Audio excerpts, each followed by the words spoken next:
دا یو روز سوال کړی دی چې زما مور مړه ده او ما څو پیرې په خوب کې ولیده چې هغه اوبه غواړي. د دې به څه مطلب وي؟ جواب د دې مسلې هغه دا دی چې یو خو د خوبونو د تعبیر اورنۍ مسله ده چې دې ټیم موږ سره نه وي دومره او اکثر چې دا ډېر بابسیدارونه راځي او دا خویندې او میسیجې او رابطې او موږ خوب ولید او دا او دغه او داسې. نو که دې ته کښېناستې نو بیا به دې ته راسي.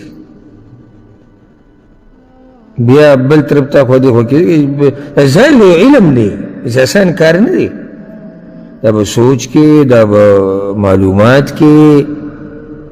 بله غټه خبره دې کې دا ده چې تعبیر کله راوباسې که نه نو چې دا مخامخ سړی دې نه لیده، چا چې دا خوب لیدلی چې دې دې نه لیدلی او دې دې نه معلوم کړی، هغه وخته پورې تعبیر صحیح نه راوځي. لکه اوس یو سړی خوب ویني، دی دینداره دی، ده دپاره تعبیر بل شی نه. یو سړی بېدینه دی، ده دپاره بل شی نه. یعنی امام ابن سیرین رحمه الله پسې یو سړی راغی، وایي ما خوب کې لیدلي چې زه اذان کوم. بل راغی ما خوب کې لیدلي چې زه اذان کوم. نو هغه یو ته ووایي وایي ته به حج له ځې، هغه بل ته ووایي وایي ته به غلا کې. خلک حیران شو چې دا دواړو خوب یو شان دی. نو ولې دې دا فرق وکړو؟ هغوی دا اولنی دیندار و. ابراهیم علیه السلام ته الله ویلي وأذن فی الناس بالحج، خلکو ته اعلان وکړه، اذان اعلان ته اعلان وکړه د حج. دا دویم بېدینه و، د الله نه لرې سړی و.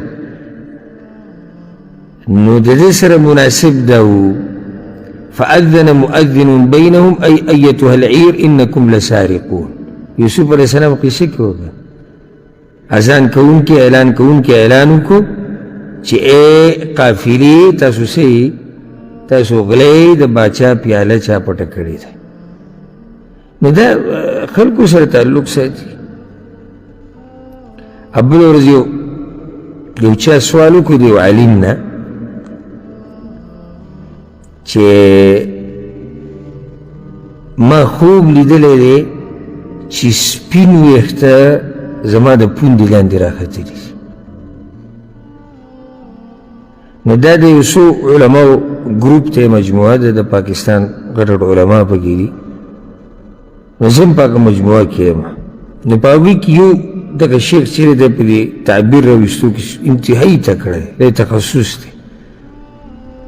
نو د هغه ته دا سوال چا راولېږو چې شیخ صاحب که ته دې کې دا جواب راکړې، ځکه چې هغه بل عالم و زه ځان له حیران کړم چې د خپې لاندې سپین ویښته راښته او کس په مخه معلومات کوي.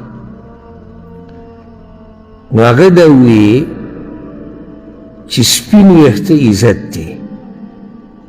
دا خو قرآن او حدیث نه دا خبره ثابت ده، سپین ویښته عزت دی. خو ویښته خو د پوندې لاندې نه راخیږي، راخیږي. او دلته سپین ویښته کوم ځای کې راختلي؟ د پوندې لاندې دي. نو دله به الله د داسې ځینې عزت ورکوي چې د ده په ګمان کې به هم نه راځي. یعنې چا دا ګمان راتی شي چې خپې لاندې به ویښته راوخیږي؟ نه. نو دقه شان دله به الله د داسې ځینې عزت ورکوي چې د په ګمان کې به هم نه راځي. نو دا ځان له یو علم دی.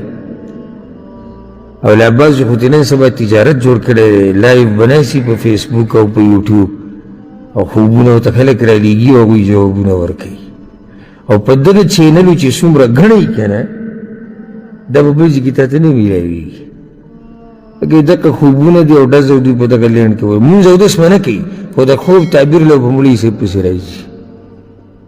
یاره مولوي صاحب وایي خوب داسې ویلم، نو ته دې نه ولې نه ویرېږې؟ ته چې را مونځ نه کوې.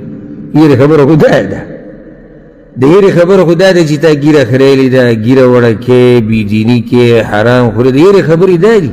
او یو خوب دې راغستی دی، کله به یو ځای ته ځي او کله بل ځای ته ځي. دا ځان له علم دی. ځکه اکثر زه ترې ځان سیټ ته ساتم د دې قصو نه، ځکه دې که مصروف شو نو بیا بل کار نه شي کولی. بیا به دقه ګورې او دا رموز او دا داسې او دا داسې او پلانې څنګه او هغه داسې. خو دا یو سوال مخې ته راغی ما د دې به جواب وکړو تعبیر د دې مشهور تعبیر چې کوم دی هغه دا دی والعلم عند الله چې کله دې مړی ولیدو په خوب کې او هغه اوبه غواړي که نه نو دا مړی د دې ژوندونه دعا غواړي ولې ځکه چې اوبه دا رحمت دی اوبه رحمت د الله دی او دې څه غواړي اوبه غواړي که نه نو معنی دا چې دې د دوی نه د رحمت سوال غواړي چې زما دپاره د الله نه رحمت وغواړي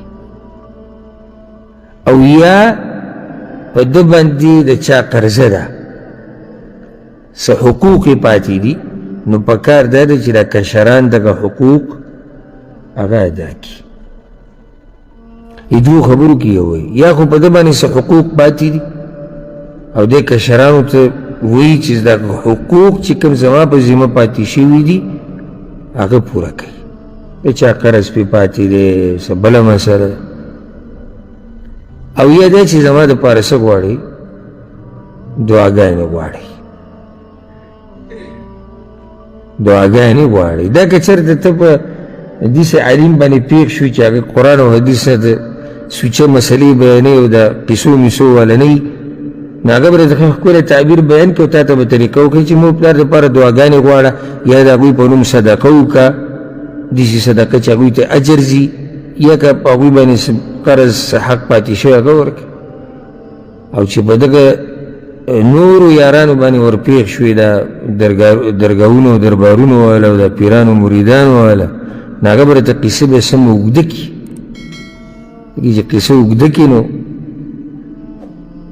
د دوی پکې بیا فایده وي او چې لنډه کې بیا خو تجارت نه چلېږي کله به وایي چې او تا ته به وایي پلار مې در خوب کې لیدلی و پټکی په سر نه و اشاره دې ته چې پټکی وله واله او لیدلی مې و خو جامې نه وي او بس ومې لیدو پلار مې ووایي چې مولوي صاحب له څه ورکوي او لیدلی مې و اشاره یې کوله دې طرف ته او دا عوام په دې کې رټینګ کړي او دغه عوام کله نه کله خو زیم ښه کوي ورسره ځکه چې موږ ورته سوچه دین بیانوو زموږ هغه نه ویني او یاره دا وابیان دي او دا حدیثي دی او دا دغه او دغه قصې پې سمې خوږې لګي دا پې دومره خوږې لګي چې تپوس یې مه کوه نو والله اعلم د دې معروف تعبیر هغه څه دی چې مړی کله اوبه غواړي یا دعا یا پرې چا حقوق دي او یا دا چې د دې لپاره څه صدقه وکړه چې څه خیر ده ته رسي